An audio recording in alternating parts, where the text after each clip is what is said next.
33년 차 기록러가 알려주는 지속 가능한 기록의 비밀.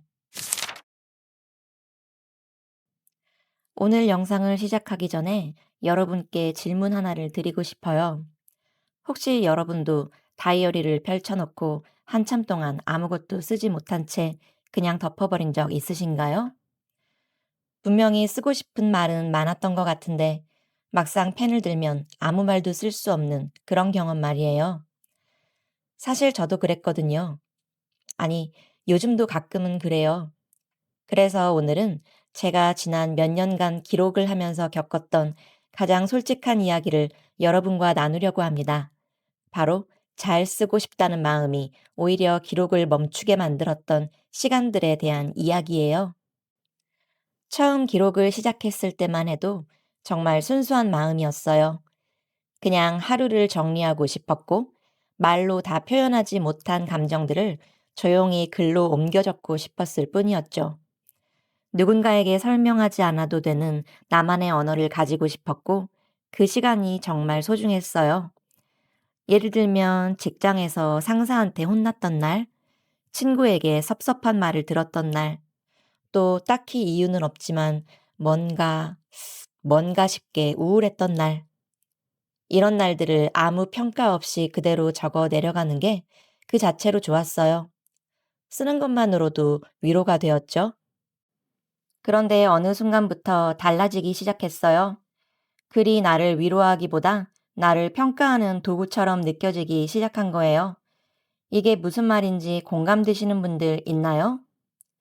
특히 인스타그램에서 예쁜 다이어리 계정들을 한참 동안 들여다본 날에는 큰 좌절감을 느꼈어요. 전날까지만 해도 아무렇지 않게 써 내려가던 내 다이어리가 갑자기 너무 지저분해 보이는 거예요. 저 인플루언서와 똑같은 노트인데 말이에요. 예쁜 글씨체로 정갈하게 정돈된 레이아웃을 보고 나면 내가 쓴 기록은 마치 정돈되지 못한 사람의 그런저런 흔적처럼 느껴졌고, 심지어 잉크가 번진 부분이나 삐뚤어진 줄까지 죄다 신경 쓰이기 시작했어요. 또한 좋아하는 작가의 에세이를 읽고 난 다음 날은 더 심했어요. 감동보다도 먼저 거리감이 찾아왔거든요. 저 작가와 나는 같은 한국어를 쓰고 있는데 왜 난 이런 밀도 있는 문장을 쓰지 못하는지 자꾸만 비교하게 되었고, 그 비교는 저를 자극하기보다 오히려 손을 멈추게 만들었어요. 여기서 더 나아가 스레드나 브런치와 같은 SNS에 글을 올리기 시작하면서부터는 상황이 조금 더 복잡해졌어요. 쓰는 시간보다 올리기 전의 시간이 더 길어졌거든요. 이 글을 올렸을 때 어떤 반응이 올지, 좋아요가 달리기는 할지, 혹시 아무 반응도 없으면 어떡하지? 그런 상상을 먼저 하게 되면서 점점 더 솔직한 문장을 쓰기가 어려워졌어요.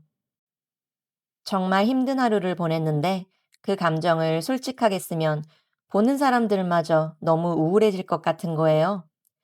그래서 우울한 날에도 일부러 긍정적인 문장으로 바꿔 쓴다거나 평범한 일상을 기록하고 싶은데 그게 너무 또 시시해 보일까봐 억지로 의미를 부여하려고 한다거나 이런 일들이 반복되었어요. 사실 요즘도 가끔 그래요. 쓰고 싶은 이야기가 있어도 한 번 더 걸러내는 검열관을 마음속에 두게 되었어요. 이건 너무 평범해 보일까봐, 또 이건 너무 감정적으로 보일까봐, 그리고 이건 너무 미숙해 보일까봐 고치고 또 고치다가 결국 아무 말도 남기지 못하는 날들이 정말 많았어요. 다이어리를 펼쳐놓고 한참 동안 펜만 굴리다 덮어버린 날도 있었고, 쓰고 싶은 말이 없는 것이 아니라 쓰기에 적합한 말만 찾고 있었기 때문에 결국은 한 줄도 쓰지 못한 날도 있었어요. 여러분, 이게 무슨 의미인지 아세요? 그때 저는 기록을 하고 있었던 게 아니라 끊임없이 나를 감시하고 있었던 거예요. 내가 진짜 쓰고 싶은 기록이 아니라 남들에게 잘 보일 것 같은 기록을 먼저 생각하고 있었고, 나에게 필요한 말보다 반응을 얻기 쉬울 것 같은 말을 더 오래 붙잡고 있었던 거죠. 그러다 보니 기록은 점점 더 부담스러운 일이 되었고, 점점 더 무거운 숙제처럼 느껴졌어요. 그래서 저는 어느 날 스스로에게 물어봤어요. 난 도대체 기록하면서 무엇을 느끼고 싶은 걸까? 돌이켜보면 그 기준은 제 삶에서 나온 기준이 아니었거든요. 인플루언서들의 감성적인 페이지, 유명한 작가의 밀도 높은 문장, 또 많은 공감을 받은 글, 정말 잘 썼다는 댓글들이 어느새 제 기록의 기준이 되어 있었고, 그 기준을 만족시키기 전에는 기록을 시작조차 해서는 안 될 것처럼 느끼고 있었던 거예요. 예를 들어 누군가는 커피 한 잔을 마시는 순간도 시적으로 표현하는데, 저는 그냥 피곤해서 오후에 커피를 마셨다 라고 밖에 못 쓰는 제 자신이 한심하게 느껴질 때도 있었어요. 또 누군가는 일상의 작은 순간에서도 깊은 통찰을 끌어내는데, 저는 그냥 오늘 날씨가 좋았다는 한 줄도 제대로 못 쓰는 것 같았고요. 그래서 잘 쓰는 사람처럼 보이고 싶은 나를 연출하고 있었고, 그 역할을 수행하느라 정작 쓰고 싶은 이야기는 마음 밑에 묻어둔 채 점점 지쳐가고 있었어요. 그러다 문득 노트를 앞에 두고 한 줄도 쓰지 못한 채 시간을 흘려보내다가 이런 생각이 들었어요. 나는 지금 정말 기록을 하고 싶은 걸까? 아니면 잘 쓰는 사람이 돼서 남들에게 칭찬받고 싶은 걸까? 이 질문이 정말 중요했어요. 그 질문을 곱씹다 보니 처음 기록을 시작했을 때의 마음이 다시 떠올랐거든요. 누군가에게 보여주기 위해서가 아니라 나 자신을 놓치고 싶지 않아서 시작했었다는 것. 감정을 깔끔하게 정리하기 위해서가 아니라 혼란스러운 상태 그대로를 남기고 싶어서 쓰기 시작했다는 것. 그 사실을 다시 떠올리고 나서야 지금의 어려움이 글쓰기 자체의 문제가 아니라 그를 바라보는 태도의 문제였다는 걸 조금씩 알게 되었어요. 그리고 또 하나 깨달은 게 있어요. 잘 쓰고 싶다는 마음 자체는 나쁜 감정이 아니라는 거예요. 다만 그 마음이 출발선에 서 있을 때, 그러니까 글을 쓰기도 전에 이미 평가 기준이 먼저 작동할 때, 글쓰기는 쉽게 멈춘다는 것을 경험으로 알게 된 거죠. 그래서 요즘은 기록하기 전에 스스로에게 아주 작은 약속을 하나 먼저 건네요. 이 기록은 남에게 보여주기 위한 기록이 아니라 오늘의 나를 위해 남기는 기록이라고. 반응을 얻기 위한 글이 아니라 지금의 마음을 남기기 위한 글이라고 조용히 말해주는 거예요. 쓰고 나서 사진 찍어 어디에 올릴 필요가 없어. 그러니까 마음껏 망쳐도 돼.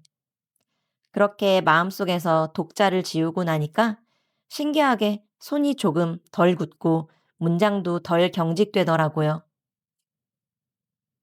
또 한 가지 중요한 변화도 있었어요. 예전에는 잘 쓴 한 편의 완성된 기록을 목표로 삼았다면 지금은 오늘 한 줄을 쓰는 것을 기준으로 삼아요. 그 딱 한 줄이 마음에 들지 않아도, 어색해 보여도, 또는 완성도가 낮아 보여도 일단 썼다는 사실 자체를 더 중요하게 두기로 한 거죠. 이게 정말 중요한 포인트예요.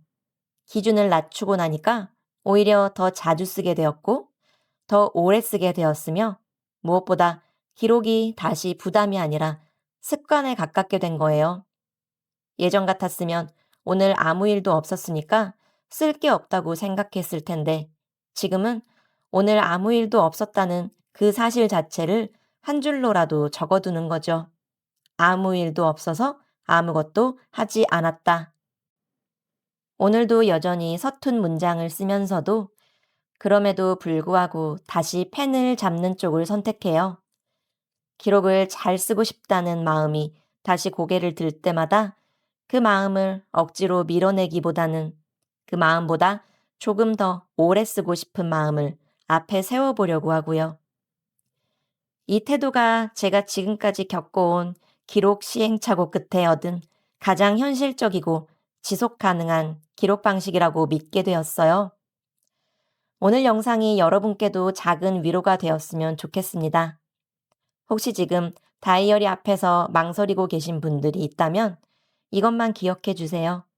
완벽한 한 줄의 기록보다 솔직한 한 줄의 기록이 더 가치 있다는 것. 그리고 오늘 쓴 서툰 기록이 내일의 더 나은 문장을 만든다는 것을요. 기록은 결국 나 자신과의 대화이고 그 대화에는 정답이 없으니까요. 오늘 영상에 공감이 가셨다면 여러분의 기록 이야기를 댓글로 남겨주세요. 그럼 다음에 또 봐요, 우리.